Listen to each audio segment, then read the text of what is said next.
So group 1, group 2, group 3, group 4, group 5, yung pong may crown. Ate, dito tayo.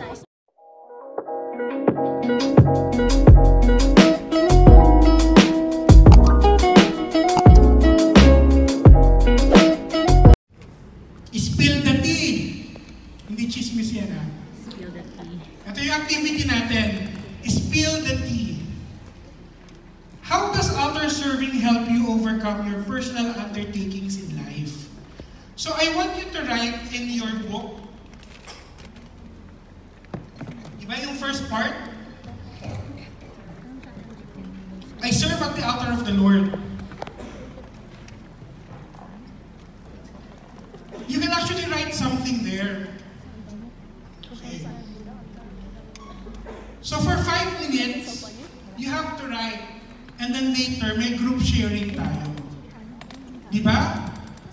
We journey together as pilgrims of hope. Diba? We are a synodal church. We journey together.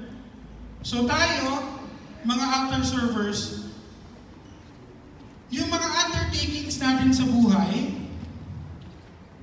can be a blessing pala to others on how we overcome yung mga problems natin through serving.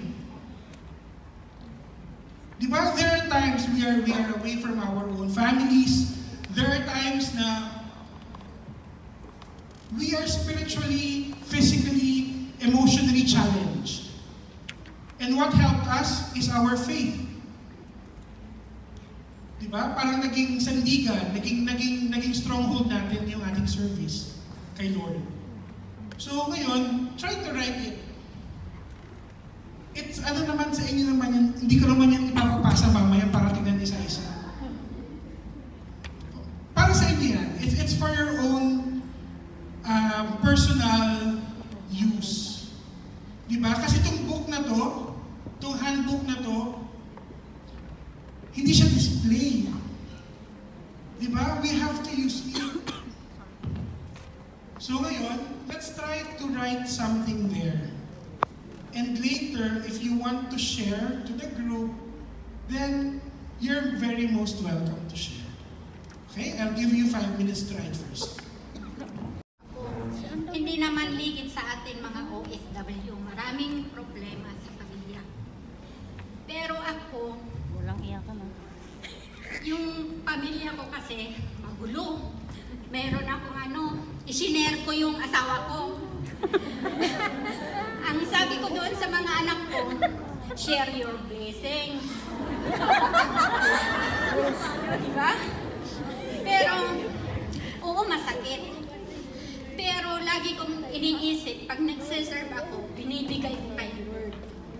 Sabi ko, Lord, nandito ako, laging nagsiserve sa'yo. Ikaw na po ang bahala sa akin at sa pamilya ko.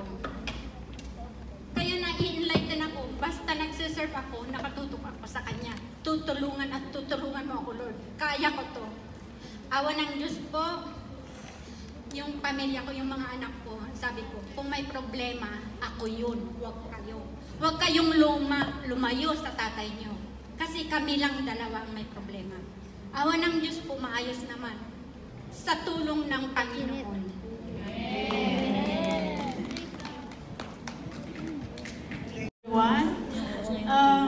Ang may share ko lang, because before I become an altar server, I was a black sheep. So, yung buhay ko noon is, sa labas lang ako. Hindi ako palaging nagsisimba. But before that, kasi, I was oriented to the Catholic faith. Lagi akong nagsisimba lagi noon. Pero there was a time na naligaw din ako ng landas. So that time, one of the Good Samaritan prayer group, si Ate Ruby, invited me to join their group. Then from that on, na nagbalik loob ako sa Panginoon ng dahan-dahan. And then, because of my past, the leader of the group before is that sinabi niya sa akin na, sis, mag-altar server ka. Then sabi ko, sis, baka hindi ako qualified. Because, meron naman ako. Kasi before, I would admit, nagkaroon ako ng relasyon sa separated man, which is married man. Pero ako naman kasi byuda. So, by that time, sabi sa akin, sis, kung kaya mo naman siyang talikuran, confess to the Lord, accept the Lord. So, unti-unti yun. Nagawa ko, hiniwalayan ko siya and everything. So, from that on, nung nag-start akong mag-serve as an altar server, kinumit ko na yung sarili ko sa Panginoon. So, unti-unti ako nagbago, so unti-unti kong niyakap yung binigay sa akin na pagkakataon ng Panginoon na mag-serve sa Kanya. So, doon ko naramdaman yung pagmamahal ng Panginoon sa akin na kahit na anong sama pa ng mga nakaraan natin, basta kaya nating tanggapin, magpakumbaba sa Panginoon, tanggapin ang ating mga kasalanan, magbago, tatanggapin pa rin niya tayo. So, ibibigay niya sa atin yung buhay na kailangan natin na yung maliwala. So, from that on, yun yung nagsaserve na ako doon sa church. Then, yun din ang sinasabi ko dun sa mga kasamahan ko ngayon kasi actually, ako yung parang leader nila dun sa altar. So from that on, sabi ko, kung mag-commit kayo sa Panginoon, commit wholeheartedly. So kunyari, binigyan kayo ng schedule na mag-serve for that day. So sinasabi ko sa kanila na if not a matter of life and death, kung kailangan yung puntahan, huwag niyo munang puntahan kasi nakaserve, yun yung schedule niyo na mag-serve sa Panginoon. So bakit niyo set aside muna yung pagsaserve sa Panginoon para lang puntahan yung mga personal matters na pwede namang maghintay. Kasi sabi nga, unahin natin ang Panginoon at Panginoon ang bahala sa atin. Thank you po. Ako po ay batang nag-asawa, a solo parent, at naapat na anak. So, maaga din ako nag-abroad, 19 lang. At ngayon nandito pa. Dati po hindi ako religyoso, pero galing ako sa religious eskwela, Our Lady of Piat, na very stricto po. Pero actually, hindi ko memorize ang mag-rosary, sa totoo lang. Pero on the long run po, ako naman dahil sa trabaho lang tayo nakapokus, lahat tayo minsan nalilimutan natin ang Diyos. Yeah. Puro lang ako trabaho. Alam nyo, umaga, linggo, pahinga ko lang siguro gabi na. Kasi lahat, puro kuskus. Hindi na ako nagsisimba nun pero I have my rosary in my pocket. Pero hindi ko alam. Hindi talaga ako taga-religyoso, but I know God. So, on the, through the years, yung mga natin, may experiences din na minsan, yung mga kaibigan, yung mga namimit natin sa abroad dun, ikaw ay sinisiraan, wala ka namang alam na ginawa sa iyo.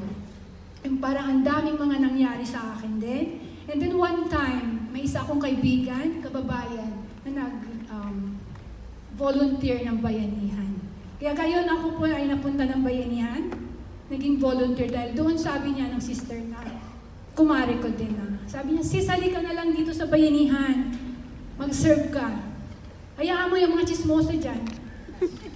Sasabihin kasi na may mga lalaki ka dito, lalaki mo si amo mo, kasi dati kasi mga kapatid, mahilig akong postura ba? Naka-high heel lang yan, kahit magkuskus lang ako. Ganun ako nun. And then, to cut the story short, 14 years na po akong nag-volunteer sa Bayanihan Center.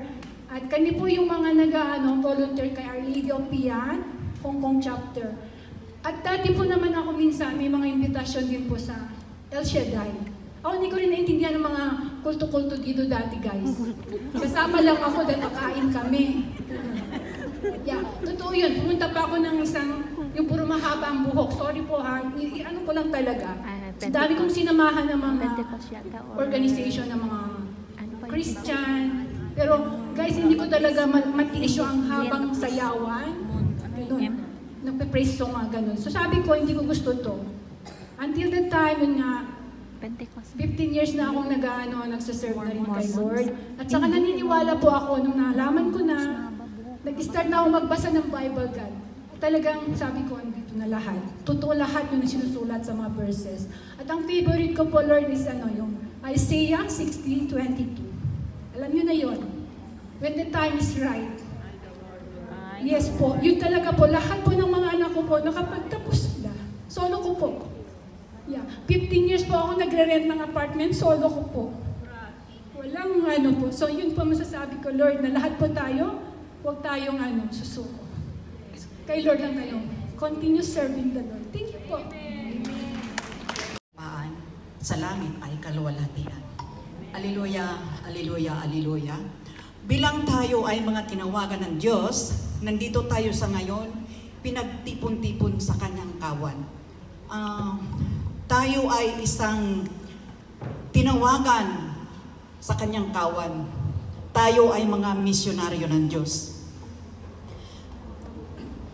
Mula nung nandito ako sa Hong Kong, pagsalta ko pa lang year 1995, ako'y kanyang tinawagan agad-agad. At bilang isang tinawagan ng Diyos, mula noon hanggang ngayon, ay talagang nagsiserve ako sa Kanya. Maraming bagay na pinakita sa akin ng Diyos. At tanging hindi mo mapasubalian ang Kanyang kapangyarihan na siyang namumutawi sa ating bibig at siyang tumatalima sa atin sa bawat paglalakad natin sa daang kabanalan. Aleluya, aleluya, aleluya. Minsan, dumaraan sa atin ang matinding dagok o pagsubok sa ating buhay. Bagamat ang Diyos ay palagi ang nakasubaybay sa atin, tayo ay kanyang sinakluluhan. Sa bawat kahilingan natin sa buhay, siya ay nangdirito palagian sa atin. At ang sabi nga, anumang hirap at sakit na inyong madama at matiis, tayo ay gagantimpala ang amang Diyos na sa langit. Aleluya, aleluya, aleluya. Anuman ang paghihirap na naranasin sa ating buhay, huwag kayong magdaramdam dahil isa yan sa pagtitibay sa atin. Dahil ang pagsubok, yan ay ang pagmamahal ng Diyos sa atin upang tayo ay maging matatag at manatiling tapat sa Kanya. Dahil ang Diyos na ating nasumpungan ay tapat at maunawain sa lahat ng bagay. Batid natin lahat na ang Diyos